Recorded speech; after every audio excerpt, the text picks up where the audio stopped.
Coucou, dia tonga soa ato amin'ny fandaharana Jeanne Forêt Santé aty Canada indray ianao ary dia faly manolotra ny arahaba ny mpanaraka tsy tapaka ny fandaharana amin'izao fanomanana ny Saint-Valentin izao dia efa nampanantenaiko teto zany ny miresaka foana ny fitiavana ary dia miezaka zany manome ny hevitro amin'ny famahana ny olana izay misy dia ny androany zany dia ny olana izay pitranga zany eo amin'ny mpifankatia dia ny violence conjugale zany na ny mpivady mifamizana ka io zavatra io zany dia zavatra tsy de tena say lazaina loatra zany indrindrandrindra zany ao amin'ny vehivavy dia tsy de tiana tia miresaka ny loatra zany ny akamaroan'ny vehivavy satria eo zany ilay kolotsaina ny amin'ny hoe tokantrano tsy ahaka eo ihany koa zany ny hoe aja mamboninahitra izay tandrofana amin'ny fiarahamonina dia eo ihany koa zany ny hoe fatahorana ny isaram-panambadiana satria amin'ny fiarahamonina dia zany isaram-panambadiana zany dia henatra de henatra indrindrandrindra zany amintsika malagasy dia maro zany ireo vehivavy izay dia mijanona ao anatin'ny fahanginana sy ao anatin'ny ataontsika hoe zany hoe ratrapotanteraka zany amin'izany toejavatra izany marina aloha fa tsy misy ny tokantrano dia andeha isosa tsy isy problème tsy isy olana mihitsy zany kanefa na de zany aza dia misy ny mpivady izay na dia misy na ny olana dia tonga foana amin'ny fifanarahan-tsaina amin'ny maromaritra iraisana nahoana kosa no misy zany ny mpivady izay tena ao anatin'ny korotana lalandava ary dia tsy misy fahataperany zany zavatra zany ka ireo karazan-javatra rehetrarehetra ireo zany ny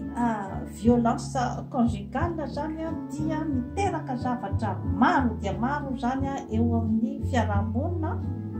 ary indrindrandrindra zany miantefa betsaka zany amin'ny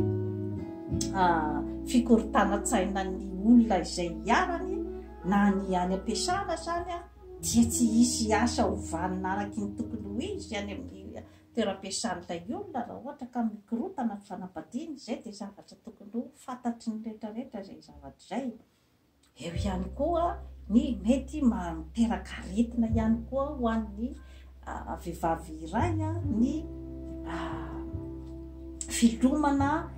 maharitra ao anatin'ny ataontsika hoe zany hoe ny violence conjugale ary dia mety ihany koa mietefa any amin'ny ankizy koa zany zavatra rehetrarehetra zany satria raha ohatra ka ray aman-dreny mikorotan-tsaina foana no iainan'ny ankizy dia aiza ny ataontsika hoe zany isin'ny développement psycho-émotionnel eo amin'ilay ankizy zany hoe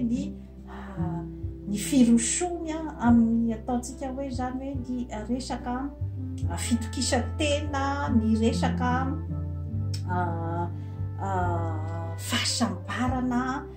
eo amin'ny fiainana efa nazavaiko daholo teto amin'ny fandaharana Jeanne Forêt Santé ny hoe ataohoana ny fananana asambarana efa niresako teto koa ny hoe atao ahoana ny manana ny confiance en soi sy ny estime de soi ka mety miainga ao amin'ny tokantrano daholo hatrany amin'ny fahazazana ny zavatra niainana tamin'ny fahazazana ny mety sambatra ny olona iray sy hanana ny fiainana izay araky ny tokony ho izy fiainana misy ny ataontsika hoe ny asambarana sy ny fitoni-tsaina zany ka eo zany no mila ijerena akaiky dia akaiky zany ny resaka momba ny ataontsika hoe zany hoe ny violence conjugale maro dia maro zany a ny mety ho antony mahatonga an'io erisetra ara-panambadiana io a na ny violence conjugale zany. Eo zany a voalohany indrindra dia mety raha lehilahy zany a mety miaina tao amin'izay hoe violence conjugale zay a, mety hoe ny rainy zany a nikapoka na mpanambany vehivavy a, mpaniratsira vehivavy a, dia zay zany rehetriretin'ilay tovolahy fa zay zany no mety tsara hitondrana ny vadiny zany a any aorina, dia averiny ilay zavatra. Tsy voatery nefa tsy voatery, satria misy ihany koa ny lehilahy zay miaina n'izany zavatra zany kanefa dia mahay mitondra tsara ny tokantranony. Eo ihany koa zany ny ataontsika hoe zany hoe ny tsy fahatokisa-tena, ny estime de soi sy ny confiance en soi zany somary ambanimbany. Ohatra hoe any am-piasana zany dia somary voan'ny tsindry azo lena na somary voageja zany rangahy, tsy dia afaka miteny firy, miafiafy, dia izay frustration zay zany rehefa tonga any an-trano izy zany dia any zany no ohatrany hoe akaniny frustration zany any amin'ny vadiny. Eo ihany koa zany ny fahasarotan'ny fiainana koa dia mety miteraka fikorotanana koa zany fikorotanan-tsaina eo amin'ny mpivady dia mety dia mahatonga ny fifanolonana. Eo ihany koa ny fahasarotam-piaro, ohatra ny eritreritra mandeha be loatra zany eo moa zany efa nazavaiko teto koa zany ny amin'ny hoe sahirana ara-pitiavana ve ianao ny jalousie maladive, izany hoe io zany karazana areti-tsaina ihany koa io zany ny hoe mieritreritra foana zany ohatra rangahy rehefa mivoaka ramatoa fa dia lasa miaraka tany amina lehilahy hafany izy zao dia eritreretiny daholo zany ilay scénario rehetra mety mitranga amin'ny vadiny, dia miteraka faharomotana ao aminy zany zavatra rehetrarehetra izany ka dia mety miafara amin'ny hatezerana mafy dia mafy, amin'ny teny mahery na ny fikasihan-tanana mihitsy ary. Eo ihany koa ny mety misy koa ny hoe aretina ohatrany hypertension artérielle na ny dépression nerveuse izay tsy voatsabo tsara, tsy voara-maso tsara zany amin'ny dokotera, dia mety ihany koa mahatonga ihany koa ny sorosorotsaina eo amin'ny-drangah ohatra dia mahatonga ny fikorotanana ao an-tokantrano zany. Reny zavatra rehetrarehetra ireny zany dia mila jerena akaiky, mila jerena akaiky dia akaiky satria ohatra antsika malagasy moa zany dia zatra foana n'ilay fitenenana hoe mandefitra. Marina fa tsy misy maharatsy an'io toetra io, kanefa raha ohatra kosa zany hoe fandeferana be loatra izay mety hitondra hatrany amin'ny fahavoazana goavana, ohatra ny zaza izay mety atefany amin'ny ankizy, ny violence conjugale maharitra be loatra, ohatra hoe mikapoka foana rangahy, tsy maintsy misy zany izay zavatra zay conséquencen'izay miatefa any amin'ny ankizy, ka zany rehetrarehetra zany mila jerena akaiky satria marina fa hoe zay ny efa hoe ananarana foana zany ny hoe tokony mandefitra. Eo ihany koa zany ny hoe finoana amin'ny maha-kristianina ny hoe faty ny isarahana, kanefa raha ohatra atao tombatombana ny amin'ny hoe inona no mety ho ataontsika zany hoe voka-dratsy ateraky ny zany fikorotanan-dava zany ao amin'ny tokantrano, dia mila asina maso bebe kokoa zany ny momba ny olana dia mandeha amin'ny baratongany ihany koa io violence conjugale io raha ohatra zany ka miakatrakatra ambony zany ny degreny dia mety miafara hatrany amin'ny famonoana an'ilay vehivavy mihitsy no hiafarany ka izay no antony zany hoe ijerena akaiky dia akaiky ny momba ny olana ohatraohatry ny ahoana moa zany ny fitrangan'ny violence conjugale misy zany ny atao hoe violence psychologique ary misy ny atao hoe violence physique ny violence physique zany dia ny fikasihan-tanana ny herisetra maro samihafa izay metefa any amin'ny vatany ilay olona zany ny violence psychologique indray zany io dia tsy hita maso aty ivelany ka io nefany matetika no tena mandratra indrindra ary tena mandreraka ary mitondra mihitsy zany hatramin'ny faravan'ny fahasalaman'ilay vehivavy ary mety miatefaka any amin'ny famonoan-tena ny violence psychologique ary mandravarava ihany koa na ny moral ny ankizy ao an-trano sy ny amin'ny manodidina satria ny vehivavy hiaran'ny herisetra zany na ara-moraly na amin'ny ara-batana dia mahatonga n'ilay vehivavy koa zany tsy dia tena ho stable loatra koa ary tsy anana ny fitokisa-tenany ary dia mety mahatonga n'ilay vehivavy koa manjary koa zany manana koa zany ny atao hoe violence satria ilay karazana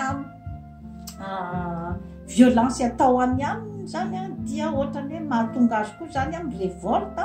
izay mahatonga koa zany ny violence amin'ny olona rehetra koa zany izay manodidina azy indrindrandrindra ny ankizy koa zany mety hiarany violence ny renim-pianakaviana ka ny violence psychologique zany dia mety mitranga amin'ny alalan'ny ataontsika hoe zany violence ara-bola ara-toekarena zany hoe tsy fanomezana vola ny ao an-tokantrano zany mety ihany koa mitranga koa zany amin'ny ataontsika hoe zany ny fanebatebahana ny fanesoana ny fandatsana mety mitranga ihany koa zany amin'ny ataontsika hoe zany hoe ny resaka fahasarotam-piaro be loatra araky fa nazavaiko teo zany mety mitranga ihany koa amin'ny alalan'ny fitongina reny zavatra rehetrarehetra reny zany dia atao anatin'ny violence psychologique daholo ka raha ohatra ka maharitra loatra zany izay zavatra rehetrarehetra zay ary miverimberina dia izay izy no atao hoe violence conjugale ka mandreraka dia mandreraka ny olona hiarana zany izay zavatra izay ka izay no mila zany ny hoe raha ohatra ka ilay vehivavy zany mandre ny tenany raha ohatra moa zany hoe alohan'ny fanambadiana zany io zavatra io no mitranga dia manana herim-po miala satria rehefa hitanao zany fa tena tsy metimety zany ny sainao miaraka amin'ilay olona dia manana herim-po miala satria ilay heritreritra fa hoe ngamba mety mbola mba hiovy izy indray andro any izay zany no ataontsika hoe miteraka foana ny atao hoe fahadisom-panantenana eo amin'ny vehivavy dia misy ihany koa zany ilay fitranga-javatra izay tena ataontsika koa zany hoe fitrangan'ny violence conjugale dia ny hoe rangahy dia olona tena mahafatra-po ary olona tena indraindray ny fiarahamonina olona tena tsara fanahy amin'ny manodidina kanefa ataony ramatoa izy zany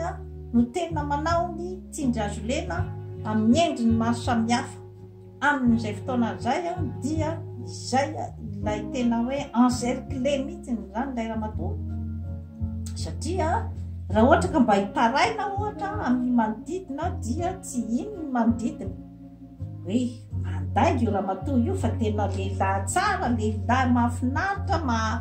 lehilahy manaja olona, manampy olona ohatr'izany ny fahitana an'io lehilahy io kanefa dia izany ny zavatra lazain'io tena io vehivavy io no adala ka matetika zany ny fitrangan'ilay fiatefan'ny violence conjugale any amin'ilay vehivavy zany dia matetika zany mampihena ny fitokisantena eo amin'ilay vehivavy zany ary dia matetika tsy dia be teny loatra ny vehivavy hiaran'ny violence conjugale zany ary matetika vehivavy matahotahotra zany, matahotahotra na ny teny, matahotahotra ny vokiana. Izay koa tsy midika hoe izay vehivavy rehetra manana an'izay toetoetra izay dia miaina ny violence conjugale daholo. Tsy atopoko fa izay zany matetika no karakteristika an'ilay vehivavy ary ohatra hoe vehivavy be fahaveferana be mihitsy zany tena tsy tia hoe resaka hoe mba ilaza ny heviny na mba hoe insista amin'ny tombontsoa izay tokony ho azony fa dia manaiky lembenana amin'ny zavatra rehetrarehetra tsy te korotana. Ireo zany matetika no toetoetran'ny vehivavy hiaran'ny violence conjugale ary eo ihany koa ny vehivavy izay mampirafy zany satria ny antony dia ny filana ny fitiavana izany hoe mitady fitiavana anekafa zany ilay vehivavy raha ohatra ka mahita zany izy lehilahy izay afaka manambitamby azy afaka manome soutien moral ohatran'izay zany aminy dia indraindray zany izy solafaka mandeha amin'izay lalana izay kanefa ny zavatra rehetrarehetra zany dia tsy misy afa-tsy ny hoe fijerevana zany akaiky zany hoe inona zany ny vahaolana ka ny vahaolana zany dia rehefa tsapanao vehivavy zany izay karazana famoripiretana sy izay karazana hoe misy zavatra zany tena heninao fa tsy azoazonao mihitsy zany ny ainao zany miaraka amin'ny lehilahy vadinao dia amin'izay fotoana zay zany ianao dia tokony zany mamonjy olona izay mety afaka anampy anao ka olona tena atokisana koa fa mety hava ny olanao dia ohatra hoe reny mpitondra fivavahana reny na ny pastera na ny mopera na ny masera satria reny koa dia olona nianatra koa zany ataontsika hoe zany hoe ny psikolojia na ny fombafomba ny fisainan'ny olombelona zany. Eo ihany koa ny hoe fivavahana izay misy ny ataontsika hoe ny fahendrena zany afaka ihany koa mijery an'ireny ataontsika hoe psychologue reny izay nianatra bebe kokoa momba ny fifandraisan'ny zanak'olombelona satria ny antony mantsy zany ny hoe tenenako hoe tsaratsara zany ny référence mba amin'ny olona izay mahafantatra ary nianatra momba ny fifandraisan'ny zanak'olombelona no mety zany anoro anao zany ny lalana metimety kokoa zany ivoahanao ao anatin'ny olana zany. Ny namana zany dia eo ihany koa ianao ihany koa ny mahafantatra ny karazana namana satria hoe namana manao ahoana zany no andeha hiconfienao an'ilay toe-javatra afaka miaina ny namana ianao nefa mety voamaika koa hampitombo ny olana satria mety ny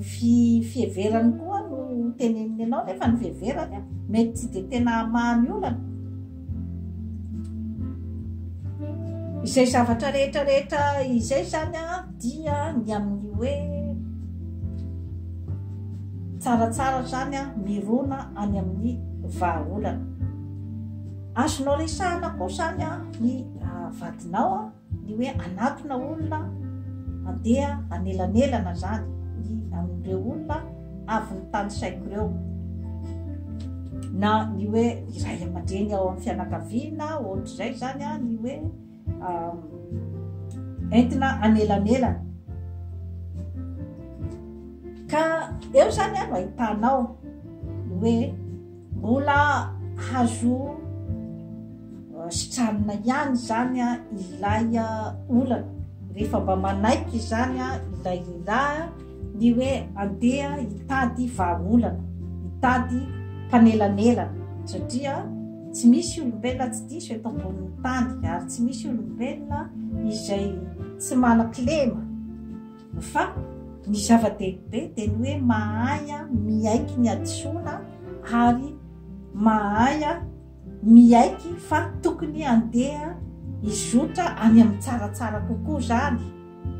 Izay ny zava-dehibe. Fa raha ohatra zany izy ka tena mizingizindoha fa tsy te halalan'izaniza mihitsy zany ny amin'ny hoe fanelanelanana sy ny hoe fitadiavana vahaolana zany, eo zany ianao no efa tokony manomboka mieritreritra satria raha ohatra ka tena tsy azo resahana mihitsy izy raha ohatra ka dia mitoy mandritry ny fotoana maharitra zany ny nataontsika ny violence psychologique na ny violence physique zany ary hitanao fa mandreraka anao tanteraka zany ilay zavatra dia eo zany ianao no mahita raha ohatra moa ilay lehilahy tia koa zany dia teny atsipoko any amin'ny lehilahy io zavatra io dia mety ihany koa hoe tsy fahalalana satria araky ny teneniko teo ny hoe mety zavatra nitranga tany amin'ny fahazazana dia eritreretiny ilay olona fa izay zany ny tokony fitondrana n'ilay vehivavy, mety eo zany le hoe tsy fahalalana dia rehefa mba hitanao zany fa ohatrany hoe tsy tompony tenanao ianao indraindray zany amin'ny zavatra zay ataonao, mety ihany koa resaka ihany koa hoe fisotrotoka fandraisana zava-mahadomelona dia tokony zany ianao hijery akaikikaiky ny momba n'izay zavatra zay, ny hoe ohatrany tena tsy voafehiko tsony ty zavatra ty dia mba lasa ianao zany mandeha mijery olona na dokotera io na ny psychologue araky ny lazaiko teo na ireny olon-dehibe olon-kely ao an-tanàna mba mandeha ianao zany mandeha maka confidence amin'ireny olona reny zany ny hoe mila fanampiana zany satria rehefa mba mirona amin'izay zany ianao ny amin'izay hoe mila fanampiana ianao dia efa mandeha any amin'ny mirona amin'ny vahaolana zany ianao ary efa te andeha any amin'ny tsaratsara kokoa satria ny atodoantsika olombelona dia isika ihany no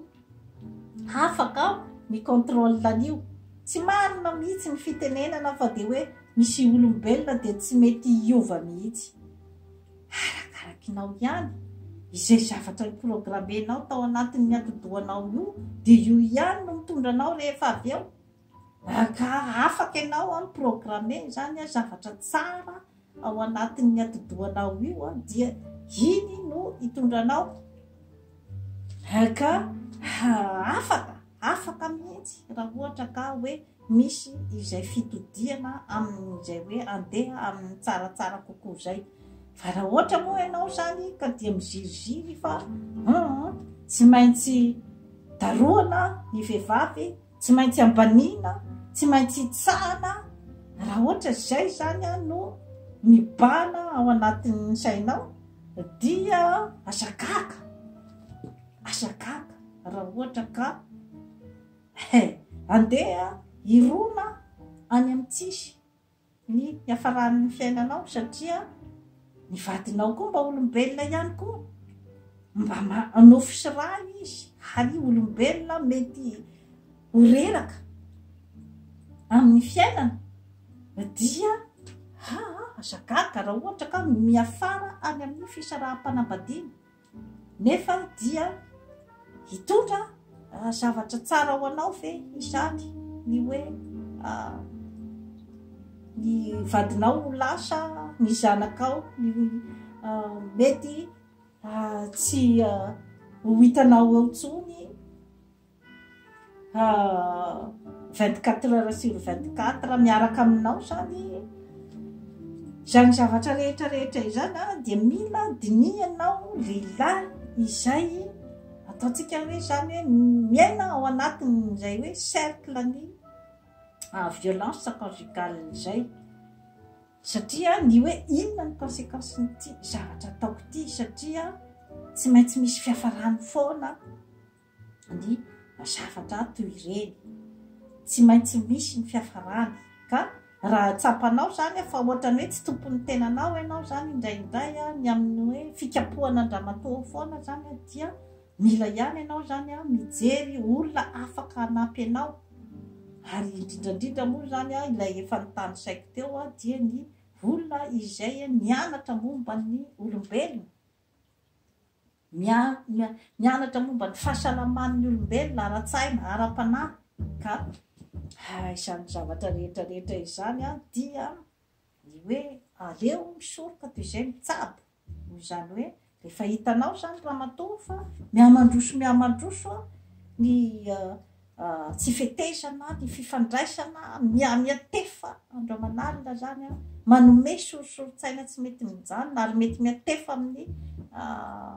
faharerahan'ny vatana sy ny fanahy dia tokony zany mandeha mijery ny olona zany izay mety afaka zany anome hanampy amin'ny vahaolana. Fa ny vahaolana aloha dia ianareo mivady ihany, izay ny tena tompony ny vahaolana. Ka izany rehetrarehetra zany